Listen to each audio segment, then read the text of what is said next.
Hey guys, j'espère que vous allez bien. Eh bien moi ça va, alhamdoulilah, aujourd'hui ça va très bien. Mais il y a 3 semaines les gars, je suis tombée malade comme une dingo, c'est pas possible, j'étais en PLS.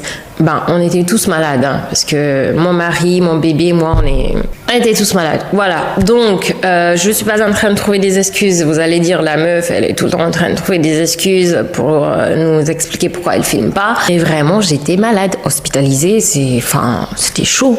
Voilà, donc me revoilà du coup. J'espère que vous, de votre côté, tout va très bien, parce que j'ai l'impression que actuellement tout le monde est malade. Je sais pas si c'est mon entourage. Mais tout le monde est malade, c'est ouf. Donc aujourd'hui, on va attaquer un sujet qui m'intéresse particulièrement parce que c'est un sujet qui me touche vraiment personnellement. Il y a des gens qui vont penser que c'est un sujet un peu has-been et que c'est un sujet dont on ne devrait plus parler parce que ce n'est plus d'actualité. Mais laissez-moi vous surprendre, c'est vraiment un sujet d'actualité. C'est ouf de se dire ça. En 2024, oui. On parle encore de défrissage de cheveux afro, de discrimination de cheveux afro. Oui, je suis d'accord avec vous, c'est vraiment, on ne devrait pas en parler. Aujourd'hui, ça devrait être tout à fait normal d'avoir des cheveux afro sans avoir à culpabiliser de quoi que ce soit. Bref, vous allez voir, c'est un sujet super important, super intéressant. Donc, je vous amène avec moi. On va parler en particulier de Dark & Lovely, qui est la plus grande marque de défrissage, en fait, et de tous les méfaits qu'ils ont amenés avec eux, de tous les problèmes lié à cette marque qui appartient aujourd'hui à L'Oréal. C'est une marque tout simplement qui peut te causer du cancer, ma chérie. Oui. Et mon ami, mon frère, ouais, parce que ça concerne aussi les hommes. Voilà. Désolée de venir gâter votre petite enfance ici parce qu'on est passé tous par là. Je pense qu'on a tous eu un moment de notre vie où notre maman nous a acheté un Dark & Lovely pour nous défriser les cheveux, soit parce que nous on lui a vraiment cassé les pour qu'elle le fasse, ou parce que tout simplement elle a voulu le faire sous influence, parce que bref, c'est une longue histoire. Donc je vais arrêter de blablater, je suis une grosse pipelette, du coup suivez-moi dans cette aventure, dans cette nouvelle vidéo. On va parler de notre petite enfance, de tout ça quoi.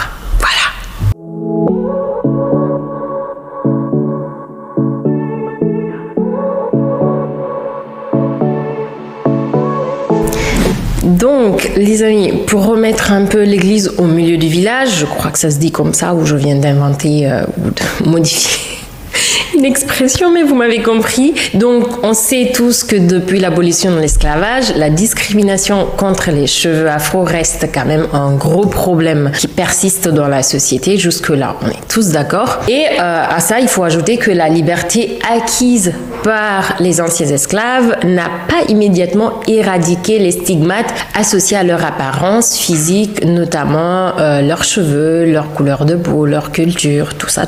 Voilà, donc historiquement, les cheveux afro ont été perçus comme sauvages, non civilisés par les normes de beauté occidentales.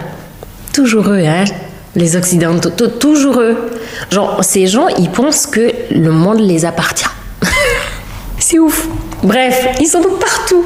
Après l'abolition de l'esclavage, les afro-descendants ont souvent été contraints de se conformer à des standards de beauté pour être acceptés dans les sphères professionnelles et sociales. Cela s'est traduit par l'usage répandu de produits chimiques et des techniques de lissage visant à dompter leurs cheveux naturels, tout simplement. C'est donc tout naturellement qu'on a vu naître des produits et techniques défrisants à la fin du 19e siècle. Les premières tentatives pour lisser les cheveux afro utilisaient des techniques rudimentaires et souvent super dangereuses, les gars. Et du coup, les femmes afro-américaines utilisaient des peins chauds et des solutions chimiques rudimentaires pour détendre leurs boucles serrées. Donc, ces femmes cherchaient tout simplement à imiter les cheveux lisses des blancs, perçus comme un idéal de beauté et de respectabilité. C'est horrible. C'est au début du XXe siècle que les produits défrisants chimiques ont commencé à être popularisés, tout simplement, comme par exemple les produits de Madame C.G. Walker, une pionnière de l'entrepreneuriat afro-américaine, qui a joué un rôle super crucial dans cette évolution. Elle a développé une gamme de produits capillaires, y compris des traitements pour lisser les cheveux, tout en prônant l'entretien et la santé des cheveux afro. C'est important. retenez ça. Elle prenait vraiment la santé de ces femmes-là. Donc, on retient ça. Pour ceux qui veulent approfondir sur C.J. Walker, il y a un documentaire tout entier, un film documentaire, je pense, ou un film sur Netflix qui parle de cette dame qui a vraiment impacté l'histoire des cheveux afro, des produits destinés aux cheveux afro. Donc, bien que ces produits ne soient pas des défrisants au sens moderne, vraiment, c'est pas comme les défrisants qu'on a aujourd'hui, ils ont ouvert la voie à une industrie florissante tout de même. Donc, c'est à partir des années 50 qu'on va voir émerger des produits défrisants plus sophistiqués, souvent à base d'hydroxyde de sodium, qui est la soude caustique en fait, qui offrait des résultats plus durables, laissant les cheveux très longtemps lisses. Donc, mais à des prix quoi, ça a un prix. Je connais, j'ai vécu ça. J'avais la tête tout le temps en flamme, tout le temps blessée parce que, bref. Cependant, ces produits étaient souvent agressifs, comme je viens de vous le dire, tout le temps le cuir chevelu blessé et pouvaient causer des brûlures, des irritations, des dommages permanents aux cheveux et au cuir chevelu. Cette vidéo va être dure, les gars. Quand je parle, j'ai une sorte de problème avec mon nez qui se bouche littéralement. En fait, ça va être dur aujourd'hui. Donc, je disais que ces produits causaient tout simplement des brûlures, des irritations et des dommages permanents aux cheveux et aussi au cuir chevelu. Malgré ces risques, leur popularité a explosé quand même, alimentée par une pression sociale intense pour se conformer aux standards de beauté occidentaux. Oui, on les remercie, les gars. On vous remercie. Voilà, on vous remercie. C'est grâce à vous, on vous remercie beaucoup. Vous avez beaucoup fait pour la communauté. Donc, c'est donc à la recherche des solutions moins agressives que va naître Dark & Lovely, la marque qui nous intéresse vraiment ici. La marque débarque dans les années 1980 avec une formule de produits défrisants sans lessive, soi-disant, censée être moins agressive, bien que toujours potentiellement dommageable, les gars. Hein, on est d'accord. Donc, l'histoire de Dark & Lovely, je vous raconte un peu comment la marque est née. C'est un certain Gareth Augustus Morgan, un inventeur noir qui a découvert et créé un système qui lisserait en permanence les cheveux afro-texturés, éliminant le problème du rétrécissement, c'est-à-dire pour que les cheveux restent lisses longtemps. Après avoir effectué des tests réussis sur un chien, déjà là, il y a un problème, je pense. Pourquoi le chien, il n'a rien demandé?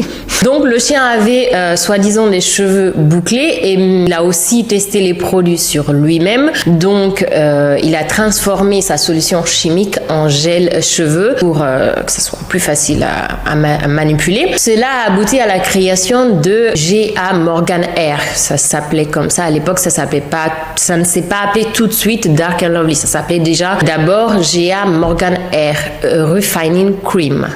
Je vous le répète. En anglais, G.A. Morgan Hair Refining Cream. Bref, vous avez compris. Qui a été introduite sur le marché en 1913. Donc, l'invention de Morgan a servi de tremplin pour le développement de relaxants alcalins et d'autres produits de lissage permanent des cheveux à base de produits chimiques dans l'industrie des soins capillaires. En 1971, le premier relaxant de Lizzie a été fabriqué par Dark & Lovely. La formule contenait de l'hydroxyde de sodium, de l'eau, de la gelée de pétrole, des huiles minérales et des émulsifiants. Voilà, donc très très dangereux tout ça. Cependant, les années 70, les utilisateurs et les fabricants de relaxants, de défrisants de lessive ont observé que la formule dépouillait les protéines et la mèche de cheveux, ce qui entraînait l'amincissement et la rupture des cheveux. Donc en gros, les gens y finissaient la tête bald, voilà, plus de cheveux. C'est fini, le problème est réglé. Au fil du temps, la marque s'est adaptée et a réétudié sa formule pour enfin proposer des produits de moins en moins agressifs selon eux pour les cheveux. La marque en elle-même, Dark & Lovely, a été officiellement lancée pour la première fois par une société appelée Carson Product en 1978. Donc jusque-là, ça s'appelait pas encore Dark & Lovely. C'était le premier produit de défrisant capillaire qui n'utilisait pas pas de lessive, c'est qu'il le rendait moins susceptible d'irriter le cuir chevelu. Dark & Lovely est devenue la marque dominante sur le marché des produits défrisants capillaires pour cheveux afro en général, et c'est seulement en 1998 que la marque a été rachetée par le groupe L'Oréal. J'avais un an, les gars. Voilà, L'Oréal, ça date quand même. Voilà, maintenant c'est une très très belle transition parce qu'on va parler un peu de l'histoire de L'Oréal avant d'attaquer le vrai problème du sujet en fait. Il faut savoir que L'Oréal est la plus grande entreprise de cosmétiques au monde, les gars. C'est la plus grande entreprise de cosmétiques, c'est pas rien. Genre, quand on ajoute grand ou grande à quelque chose, enfin, c'est énorme. Elle est basée en France. L'Oréal, c'est une entité mondiale avec des ventes de produits et des bureaux dans le monde entier. L'Oréal remonte à 1919. Est-ce que ma mère était née à l'époque?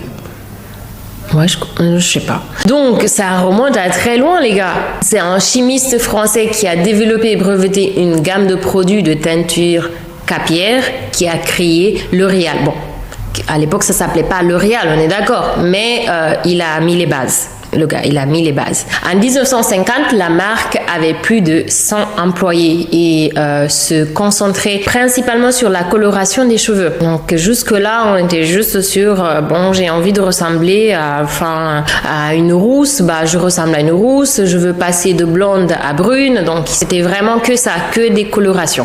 Au cours des décennies suivantes, cependant, l'entreprise a connu une phase de croissance massive qui a été alimentée par l'explosion du marché des cosmétiques tout simplement, et L'Oréal s'est rapidement développé à partir de simples teintures capillaires, shampoing, maquillage, parfum et autres produits cosmétiques. Donc ils ont tout simplement agrandi la gamme. L'entreprise compte maintenant plus de 500 marques. Vous vous rendez compte, les gars, ils rachètent tout, hein.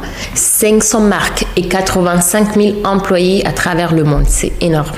Vraiment, je sais pas quoi dire. Je pense que c'est une femme qui hérite actuellement de L'Oréal. Bon, apparemment, c'est la femme la plus riche au monde. Je vous mettrai une de ses photos. Et donc, à l'échelle mondiale, la société mère de L'Oréal opère par l'intermédiaire d'un certain nombre de filiales internationales. Donc, la plus grande de ces unités internationales est L'Oréal USA, dont le siège social est à New York, forcément. L'Oréal, c'est une société cotée en bourse, mais les investisseurs privés ne détiennent qu'un faible pourcentage de ses actions. L'Oréal a une capitalisation boursière de 189 milliards de dollars, ce qui en fait l'une des plus grandes entreprises au monde, tout simplement. Une fois de plus, c'est une grande entreprise. C'est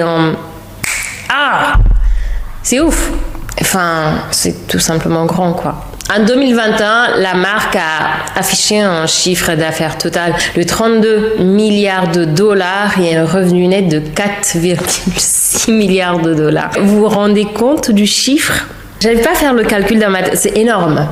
C'est tout simplement énorme. C'est comme on peut faire autant de chiffres d'affaires? Moi aussi, je veux faire comme ça. Je veux des chiffres d'affaires énormes comme ça. C'est possible, les gars?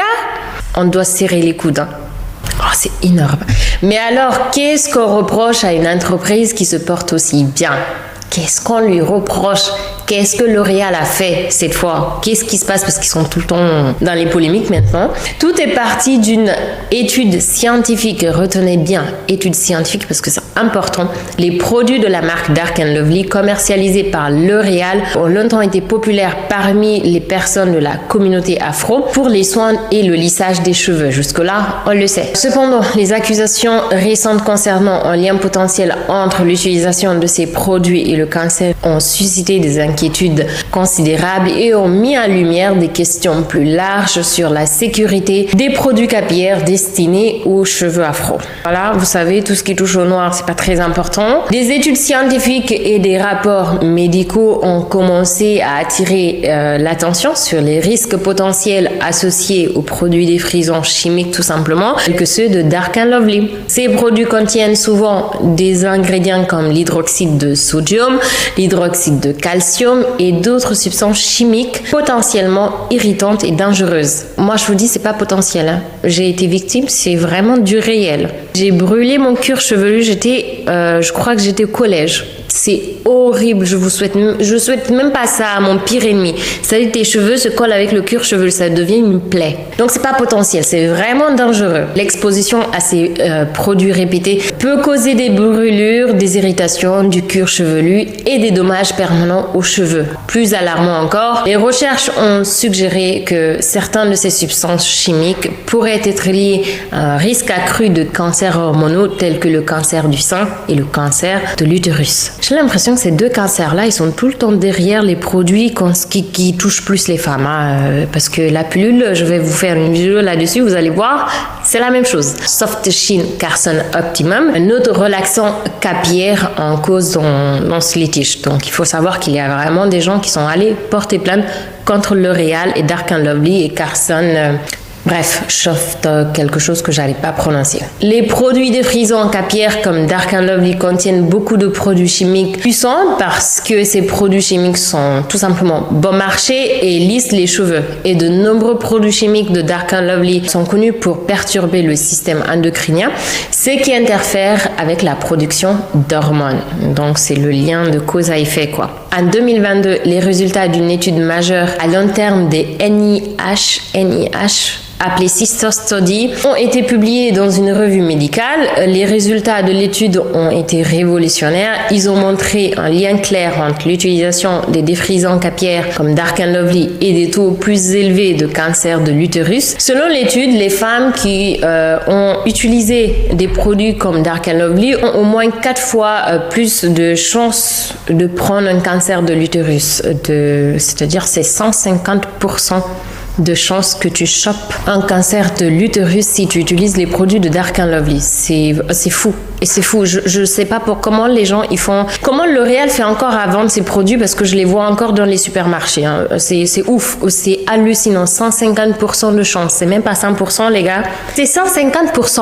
Donc l'exposition chronique aux produits chimiques contenus dans les produits à lisser a également été liée à des risques accrus de cancer du sein et à d'autres problèmes de santé impliquant le système reproducteur féminin tels que les fibromes utérins et l'endométriose. Je sais pas quoi dire. Ça me dépasse. Voilà. Donc, et toujours dans le souci de dénoncer les problèmes liés aux produits de la marque, la publication de l'étude des sœurs de NIH rapidement conduit aux premières poursuites en responsabilité du fait des produits contre L'Oréal et deux entreprises de cosmétiques. Parce qu'il faut savoir que c'est pas que L'Oréal, il y a aussi d'autres entreprises. On parle de L'Oréal parce que c'est celle qui est la plus concernée. Ces poursuites contre les défrisants sont intentées par des femmes qui affirment que leur utilisation à long terme de produits relaxants comme Dark & Lovely leur a causé le développement d'un cancer de l'utérus et d'autres maladies telles que les fibromes utérins. Les poursuites contre les défrisants capillaires allèguent également que des entreprises de cosmétiques telles que L'Oréal ont commercialisé leurs produits défrisants comme sûrs alors qu'elles savaient ou aurait dû savoir qu'elle pouvait potentiellement augmenter le risque de cancer de l'utérus. Une requête a déjà été déposée visant à consolider les poursuites contre les produits en question dans un nouveau recours collectif. Cette motion sera très probablement acceptée car des milliers de poursuites pourraient potentiellement être intentées contre L'Oréal et d'autres entreprises alléguant que les produits défrisants ont causé un cancer de l'utérus et d'autres blessures à ces gens. Donc peut-être que si tout le monde se met ensemble, ça va aboutir à quelque chose. Voilà, c'est ce que je voulais dire dans ce petit paragraphe. Du coup, la valeur des règlements potentiels de ces poursuites-là est très élevée. C'est quand même tout simplement une spéculation, c'est pas très sûr. Donc certains avocats pensent qu'un procès Dark & Lovely réussi impliquant un cancer de l'utérus pourrait avoir une valeur de règlement potentiel de $300 000 à 1,75 million. Donc les gars, si vous avez un problème de santé, que vous pensez que ça a un lien avec vos produits à la maison de Dark & Lovely, n'hésitez pas. c'est un gros pactole, hein. C'est un jackpot, je dirais. Donc, mais je pense que c'est quand même des sommes qui seront redistribuées à toutes les victimes, parce que je crois que ce n'est pas seulement une personne qui vont payer ça, sauf si c'est vraiment prouvé cause à effet que cette personne a eu son cancer forcément à cause de vos produits. Donc voilà, je crois que c'est très compliqué tout ça. Néanmoins, moi j'encourage toutes les personnes qui pensent qu'ils ont eu un problème avec les produits de Dark & Lovely de se manifester, parce que c'est encore en cours. C'est que les gens, surtout si vous êtes aux États-Unis, les gens portent vraiment plainte. À force de se donner la main, à force de dénoncer, peut-être que les produits vont disparaître des marchés, parce qu'il y en a encore. Moi, je vois encore du Dark & Lovely dans le supermarché où je vais tous les jours. Donc, c'est vraiment incroyable. Les gars, on leur a dit, écoutez, vos produits, c'est de la merde, mais continuez à le vendre. Je comprends pas. Donc peut-être, à défaut de nous payer des dommages et intérêts, ils vont au moins faire disparaître les produits des rayons des supermarchés. Donc voilà, c'est une situation qui est très horrible, parce que moi-même je l'ai vécu, je vous dis, quand j'étais au collège, je me suis fait lisser les cheveux plusieurs fois, presque dans l'année, je le faisais 3-4 fois, parce que j'avais cette envie de ressembler à mes poupées, tout simplement à mes Barbie, à tout ce que je vois sur Disney Channel. J'ai grandi avec Disney Channel, donc je voulais ressembler à toutes ces princesses aux longs cheveux bien lisses. Je pensais qu'en les lissant, ils allaient s'allonger. Du coup, je me suis brûlé le cuir chevelu à plusieurs reprises et ça ne m'empêchait pas de recommencer. C'est vraiment comme une addiction, c'est comme une drogue. Ils doivent arrêter de vendre ça. On doit aujourd'hui arriver à éradiquer, à vraiment faire disparaître des produits comme ça sur le marché. Néanmoins, pour vous remonter le moral, sachez qu'au cours du mouvement des droits civiques dans les années 60, les Afro-Américains ont commencé à embrasser fièrement leurs cheveux naturels comme un symbole de leur identité et de leur résistance contre l'oppression, tout simplement. Donc aujourd'hui, c'est presque un acte politique,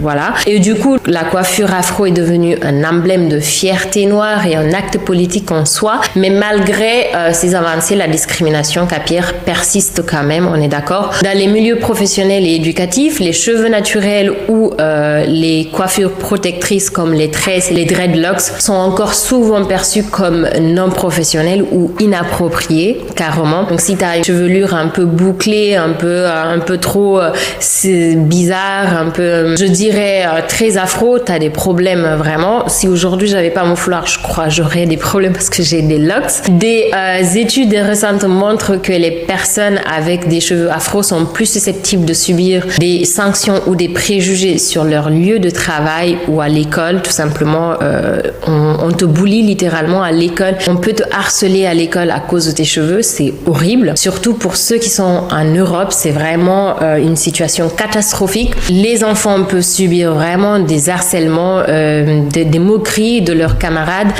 parce qu'ils ont tout simplement des cheveux qui ne ressemblent pas aux autres. C'est une situation catastrophique, les gars. Il faut faire quelque chose, moi, je pense, aujourd'hui. Cette discrimination a des conséquences très profondes. Elle affecte non seulement l'estime de soi et l'identité culturelle, mais aussi les opportunités économiques et éducatives.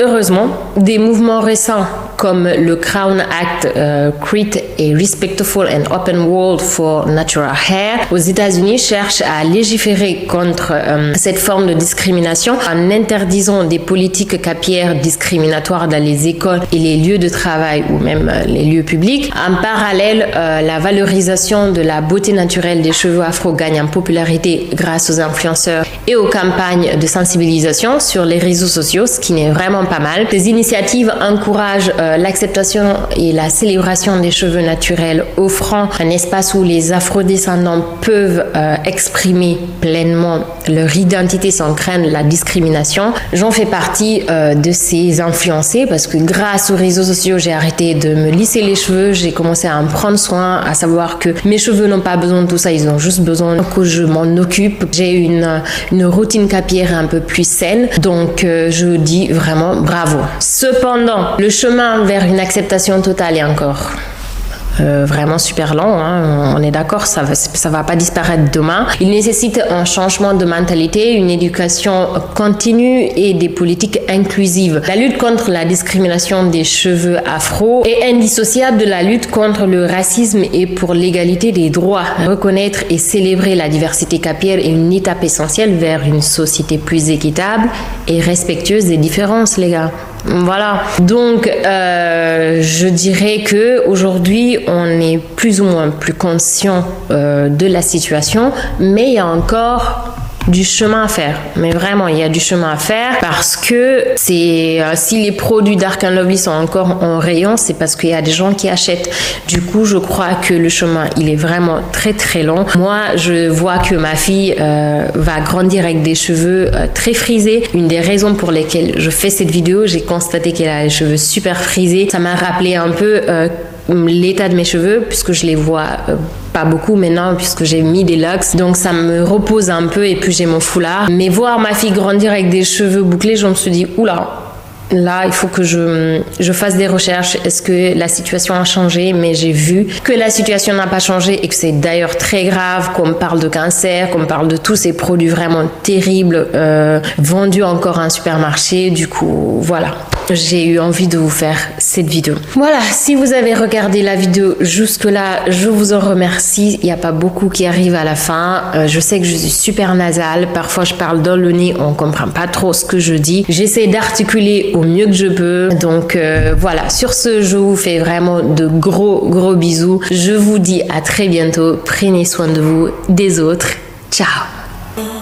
Just watch me breaking.